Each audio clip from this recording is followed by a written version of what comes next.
Rice Ahmad साहब इसमें complainant हैं, जिनके घर और प्रॉपर्टी को ना सिर्फ जला दिया गया बल्कि जो जलाने वाले और इनके ऊपर हमला करने वाले लोग आए थे वो कपिल मिश्रा साहब जिंदाबाद, मोहन सिंह बिष्ट जिंदाबाद, जगदीश प्रधान जिंदाबाद के नारे लगा रहे थे और ये भी बता रहे थे कि बिष्ट साहब ने हमें ये भी बोला है कि तुम कुछ भी करो, पूरी रात तुम्हारी है। इस प्रकार की बातें इन्होंने स्वयं सुनी है। मैं चाहूँगा ये खुद ही आपको बताएं। मैं आपको सिर्फ ये बताना चाह रहा हूँ कि जो हम लोगों ने, और ये हसन साहब हैं हमारे ऑफिस के जो हमारे कोलीग हैं, ये इस केस में अपीयर हुए थे, तो मैं आपको सिर्फ ये बताना चाह रहा हूँ कि जो लोग भारत के संविधान में विश्वास रखते हैं उनको ये भरोसा हम दिलाना चाह रहे हैं कि देर में ही सही लेकिन इंसाफ होगा। चाहे कितने भी लोग पावरफुल हों, चाहे इस ऑर्डर में भी साफ तौर पे लिखा गया है कि एक और एफआईआर जो कि 117/20 है उसका बहाना लेके इस एफआईआर को नहीं किया गया, और ये भी साफ तौर पे कहा गया है कि जो 117 एफआईआर थी उसमें 29 कंप्लेंट्स को मिक्स कर दिया गया था। 29 कंप्लेंट्स। आप सोचिए किस तरीके से दिल्ली पुलिस के भ्रष्ट अधिकारी काम कर रहे थे। और इनकी एफआईआर जबकि अलग वाकया था, टाइम भी अलग था, जगह भी अलग थी, सब अलग था, उसके बाद भी दिल्ली पुलिस के भ्रष्ट अधिकारियों ने, करावल नगर के पुलिस अधिकारियों ने एफआईआर दर्ज नहीं की। उसके बाद हम लोगों ने अदालत का दरवाज़ा खटखटाया और आज 5 साल बाद जाके न्याय मिला है, इनकी एफआईआर हुई है। लेकिन अब देखना यह है कि दिल्ली पुलिस के वही भ्रष्ट अधिकारी कितनी ईमानदारी से इसकी इन्वेस्टिगेशन करते हैं। लेकिन हम लोग फिर एक बार ये वादा कर रहे हैं कि जो भी लोग, और यही सच्ची इस इन तरह के जो हमले होते हैं, जो देश में दंगाई, असली दंगाई हैं, आरएसएस और बीजेपी के लोग, जो असली आतंकवादी हैं आरएसएस और बीजेपी के लोग, उनको कानून जो है, हमारा संविधान जो है, सज़ा दिलाने में सक्षम है। तो लोग हौसला ना खोएं, संविधान और कानून पे भरोसा रखें। मैं रईस अहमद साहब से गुजारिश करूंगा कि वो भी अपना वाकया बताएं, उनके साथ क्या हुआ था और उन्होंने क्या क्या परेशानियां और मुश्किलें झेली हैं इस सारे वक्त में। और आज जब एफआईआर दर्ज हुई है तो भारत के संविधान पे उनका भरोसा कितना बढ़ा है। 2020 का वाक़या है, 25 तारीख की सुबह, और तकरीबन 9:30 या 10 के करीब का वाक़या है। हम अपने घर पे मौजूद थे और भीड़ इकट्ठे होकर हमारे घर के सामने आई। लेकिन हाँ, कुछ लोग ऐसे थे कि जो उन्होंने उनको भगाया। फिर उसके बाद हमारे सामने वाले थे, यानी मैं नाम तो नहीं खोलना चाहता सबके सामने, उन्होंने हमारी काफ़ी हेल्प की, उन्होंने 2-3 घरों ने, और उन्होंने 3 मरतबा उनको भगाया। लेकिन जब उनके साथ में कुछ ज़्यादा परेशानी आने लगी तो फिर उसके बाद वो एक साइड हो गए, दूसरी तरफ चले गए। तो फिर हमारे घर पर हमला किया लोगों ने आके, और सबसे पहले पत्थरबाजी मारी, जिनमें सबसे पहले विनोद है, उसका नाम है, उसने पत्थर मारे, और आदेश शर्मा है, अंशु पंडित है, ये सब हमने खुलासा सबको मतलब उसमें नाम लिखवाए गए। और जब हम उसको लिखवा के हम लेके गए, और मतलब उसके साथ में जब उन्होंने हमारे घर पर हमला किया, हमला करने के बाद में तो हमने उनसे कहा भाई हमारी क्या गलती है। तो लोगों ने कहा कि भाई तुम मुल्लाओं को यहाँ रहने का कोई हक नहीं है, मुल्लाओं के दोस्तान कब्रिस्तान या पाकिस्तान, उस तरह की उन्होंने मतलब नारेबाजी की। और देश के गद्दारों को गोली मारो सारों को, इस तरह के बहुत मतलब ख़तरनाक अब हम इतने डर गए थे, हम क्या करें, भागे तो जाएँ कहाँ। हमारे घर को चारों तरफ घेर लिया गया था। फिर एक में से उन्होंने, भीड़ में से उसने कहा अरे देखता क्या है, इसके बम मार इसके ऊपर जो है, गेट के ऊपर जो है। पहले ये हमारे पड़ोसियों ने उसके ऊपर ताला लगा दिया था। ताला लगाने के बाद जिससे उन्होंने कहा भी कि भाई यहाँ कोई नहीं है, लेकिन उनको पता भी था कि भाई यहीं पे है, उन्होंने ताला तोड़ दिया। फिर उसके बाद हमने अंदर से भी कुंडी मार रखी थी, अंदर से ताला लगा रखा था। फिर उसके बाद हमारे घर पर हमला करा गया, गेट पर लटक के नहीं टूटा। फिर उसके बाद पड़ोस ने कहा अरे पड़ोस से दूसरे मकान से चढ़ गए। फिर उसके बाद हम वहाँ से निकल चुके। जब हम निकल चुके तो फिर उसके बाद हमने दूसरे घर में पनाह ली। पनाह लेने के बाद हमने खुद अपनी आंखों से देखा कि कौन कौन लोग थे, जिसमें हमने मतलब इसके अंदर कंप्लेंट के अंदर हमने सब दर्ज करा दिया, और किसने क्या हमारे साथ में करा। हमारी ममटी तोड़ी, फिर उसके बाद गेट तोड़ा, फिर उसके बाद नीचे का गेट तोड़ा, फिर उसके बाद उसमें जो सामान लूटने वाला था उन्होंने सामान को लूटा, और फिर बाद में सामान बाहर निकालने सब आग लगा दी गई उसमें, कोई सामान हमारा नहीं छोड़ा। और फिर उसके बाद पुलिस को हमने तकरीबन 30-40 मरतबा कॉल करी, पुलिस नहीं आई। फिर रात पूरा दिन ऐसे ही गुजर गया। फिर रात को फोर्स आई है, फोर्स ने हमें वहाँ से 2 बजे रात को निकाला है वहाँ से। फिर लोनी उन्होंने कहा कि भाई कहाँ जाना चाहते हो, मन कि जहाँ बेहतर समझोगे थाने ले गए चलो। फिर वो पुलिस जो फोर्स के आदमी थे, फिर उसके बाद उन्होंने हमें लोनी छोड़ा, फिर उसके बाद हम गए लोनी रहे। लोनी रहने के बाद फिर उसके बाद हम थाने गए। थाने जाने के बाद हमने अपनी कंप्लेंट दी। ये लिखने के बाद दी तो उन्होंने कहा कि भाई आपको नामजद कंप्लेंट आपकी नहीं ली जाएगी, ऊपर से हमें ऑर्डर नहीं है, लिहाजा आप जो है एक सादा कंप्लेंट लिखवा के दे दो, बाद में फिर अपने करा देना आप जिसके नाम लिखवाने जब आपके बयान होंगे। तो मैंने कहा कि सर हम तो बर्बाद हो गए, हमारे घर को लूट लिया गया, आग लगा दी गई। उन्होंने कहा है कि ये कम है कि तुम जिंदा बच गए हो। एक पुलिस वाले ने कहा क्या ये कम है कि तुम बच गए हो। और तो पुलिस वाले ने एक दूसरा बराबर में बैठा हुआ था, कहने लगे भाई कोई बात नहीं, अब दोबारा जाके ये जब आपके बयान होंगे तो फिर उसके बाद आप नामजद कंप्लेंट कर देना। तो उन्होंने हमारी कंप्लेंट नहीं ली। मुझे नहीं।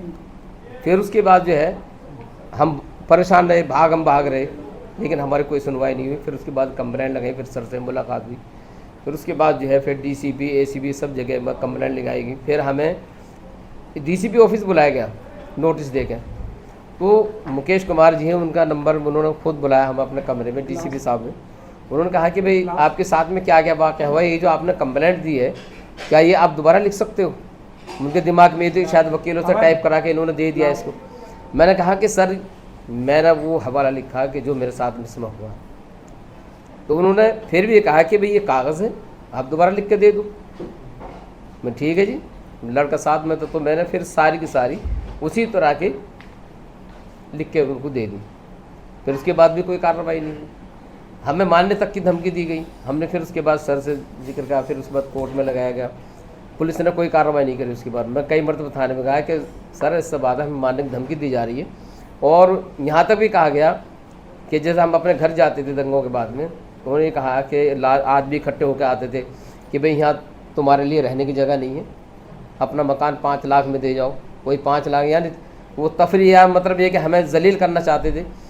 फिर उसके बाद जो हमने फिर सर से जिक्र करा, फिर कंप्लेंट लगाई, लेकिन पुलिस ने उसके ऊपर कोई कार्रवाई नहीं करी। देखिए इसमें एक महत्वपूर्ण बात और ये है कि जो special public prosecutor Delhi police के द्वारा अपॉइंट किए जा रहे हैं वो पूरी तरीके से गैरकानूनी हैं, क्योंकि दिल्ली पुलिस को कोई अधिकार नहीं होता पब्लिक प्रोसिक्यूटर बनाने का।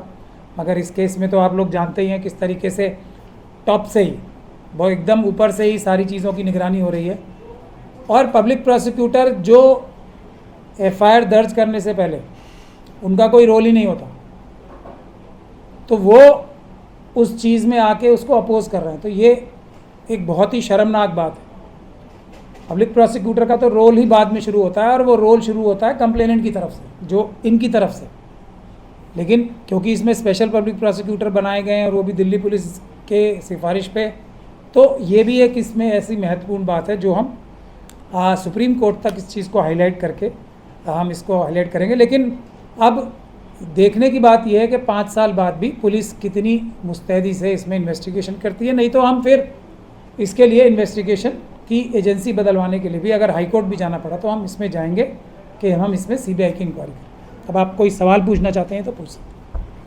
तो 5 साल बाद एफआईआर का ऑर्डर आया है, क्या उम्मीद लग रहा है? जब एफआईआर के ऑर्डर आने में 5 साल लग गए तो न्याय से कितनी उम्मीद है?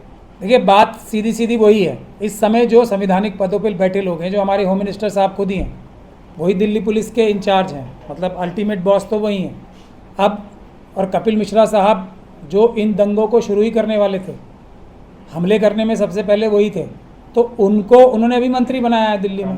तो अब जब ये हालात है, फिर भी आप लोगों को इस बात से मेरे ख्याल से सारे देश के कमज़ोर वर्गों को एक ताकत मिलनी चाहिए कि बावजूद इसके कि सारे लोग इतने बड़े बड़े पदों पे बैठे, दिल्ली पुलिस के भ्रष्ट अधिकारी हों, कपिल मिश्रा साहब जो मंत्री बन गए, या दूसरे लोग हैं, दूसरे एमएलए बन गए, अमित शाह साहब खुद होम मिनिस्टर हैं, उसके बावजूद भी एफआईआर हुई है। तो ये एक हौसले की भी बात है और निराशा की बात तो है ही कि 5 साल लग गए एफआईआर कराने में।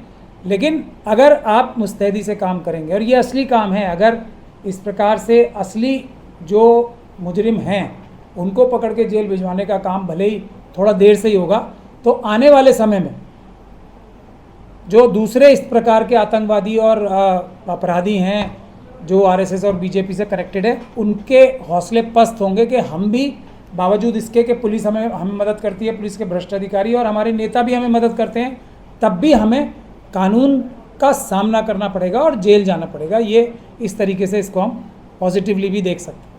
इतने साल बाद अगर हम इनकी बेल करा भी रहे हैं, तो आपने सही सवाल पूछा, इनके जो इतने सारे साल निकल गए उसका क्या, और 7/11 में इतने सारे साल निकल गए उनके, इसका क्या, झूठे फंसा दिया गया था उन्हें, इसका क्या।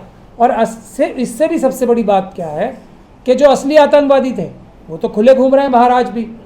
तो देश में आतंकवाद की घटनाएं बढ़ने की सबसे बड़ी वजह यह है कि झूठा मुसलमानों को फंसा दिया जाता है और असली आतंकवादी बाहर रह के और घटनाएं करते रहते हैं। तो हमने इस पर बहुत सीरियसली काम किया है और हमारा पहला काम ही ये होता है। और इसमें इन केस में भी क्या है, हम लोगों ने ज़मानतें तो कराई लोगों की, लेकिन हम इस बात को महसूस करते हैं कि ज़मानतें कराने से कोई ज़्यादा लाभ नहीं होगा।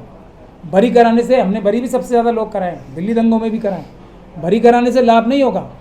कानून और संविधान का डर उन पुलिस के अधिकारियों में बैठाना बहुत ज़रूरी है जो मजलूमों की कंप्लेंट दर्ज नहीं करते एफआईआर, जैसे इनकी केस दर्ज, तो इनके पुलिस अधिकारियों के खिलाफ भी एक्शन होगा इसमें। ये है सही सोल्यूशन। और जो असली आतंकवादी हैं उनको ये डर बताना कि भले ही तुम्हारे साथ सत्ताधारी पार्टी है, तब भी तुम्हें कानून पकड़ेगा और तुम जेल जाओगे और लंबे समय के लिए जेल जाओगे, ये इसका अच्छा सोल्यूशन है। और कॉम्पनसेशन दिलवाना इन लोगों को, जैसे 7/11 के लोगों को भी अगर कोई कॉम्पनसेशन नहीं मिला, कोई वापस एफआईआर नहीं हुई उनके खिलाफ झूठी एफआईआर कराने की और असली आतंकवादियों को पकड़ने की, तो कोई फ़ायदा नहीं है। हम छुड़ाते रहेंगे और भ्रष्ट अधिकारी अपने राजनीतिक आकाओं के साथ मिलके झूठा फंसाते रहेंगे, इसका कोई अंत नहीं होगा। असली सोल्यूशन यही है।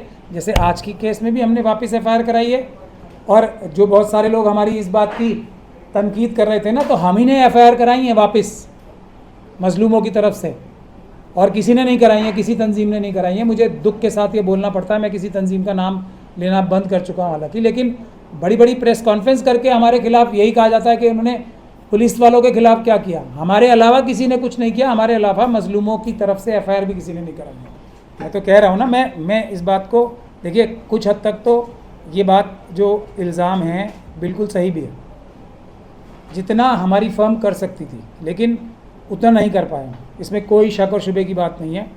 अगर हमें साथ मिलता और लोग होते, हमारा ऑफिस एक छोटा सा ऑफिस है और हम किसी से कोई पैसा नहीं लेते हैं, एक भी, हम कोई किसी से चंदा भी नहीं लेते हैं एक पैसे का भी, लेकिन जो हमने किया उससे हम 100 गुना ज़्यादा कर सकते थे। मुझे इसमें कोई शक और शुबे की गुंजाइश नहीं है, लेकिन हम अकेले इस काम को नहीं कर सकते थे क्योंकि हमारा ऑफिस छोटा है। लेकिन फिर भी हमने अपने लिमिटेड रिसोर्सेज के बावजूद भी जितने बाकी तंजीमें हैं उनसे ज़्यादा, कम से कम कई गुना ज़्यादा आज भी किया। सब तंजीमों को मिला के जो चंदे भी लेते हैं, जिनके पास वसाइल भी हमसे बहुत ज़्यादा हैं और सब कुछ हमसे मतलब दसियों नहीं सैकड़ों गुना ज़्यादा, उसके बाद भी हमने उनसे कई गुना ज़्यादा काम किया है। और असली काम मजलूमों की तरफ से एफआईआर कराने का हमारे अलावा किसी ने नहीं किया काम।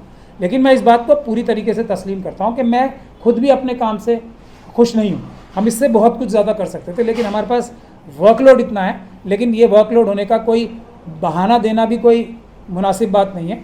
इस बात के लिए मेरी क्रिटिसिज्म होनी चाहिए और जो लोगों की उम्मीदें हैं मैं उस पर पूरा नहीं उतरा हूँ, मैं इस बात को तस्लीम करता हूँ। कह रहे भाई नहीं, ऐसा बात है कि भाई जो उसका नुकसान हुआ है उसकी भरपाई कर देंगे, और जो भी नुकसान हुआ है जैसे 5 आदमी बैठ के उसको करने को तैयार हैं। उन्होंने कहने लगे नहीं, मैं इस बात को नहीं कह सकता कि उसको। एक बात जरूर उसने कहा, जो हमारे जानने वाले हैं, उसने कहा कि भाई ये उसको अपना हक है या नहीं कानूनी कार्रवाई करने का। किसी को वो गाली देता हो तो बतलाओ, किसी को मारता हो या गाली देता हो, उल्टा सीधा बोलता हो, तो भाई कानूनी हक तो उसका है अपना करने का, नहीं है। तो बहुत सारे दबाव कॉलोनी के बड़े बड़े आदमियों का है, लेकिन उनकी हिम्मत मेरे सामने पड़ के नहीं कहने की, लेकिन औरों की सिफारिश आज भी है। एक हमारे नेताजी हैं, अभी तकरीबन 15 दिन पहले की बात है, 15-20 दिन पहले उनके पास सिफारिश गई कि भाई ऐसा बात है, तुम्हारे से उनके ताल्लुकात अच्छे हैं और बेहतर ये हमारा केस ख़त्म करवा दो। कहने लगे भाई मैं इस बारे में मुझसे मत कहना बिल्कुल। तो बहुत दबाव पड़ा, बड़े बड़े आदमी जो प्रधान होते हैं कॉलोनी के। तो आप कहाँ रहते हैं? मैं करावन नगर न्यू सभा पर मुकदम विहार के अंदर मैं रहता हूँ। स्टूडियो वाले डिबेट करते हैं, हम ग्राउंड पे सच ढूंढते हैं। This is India first reports.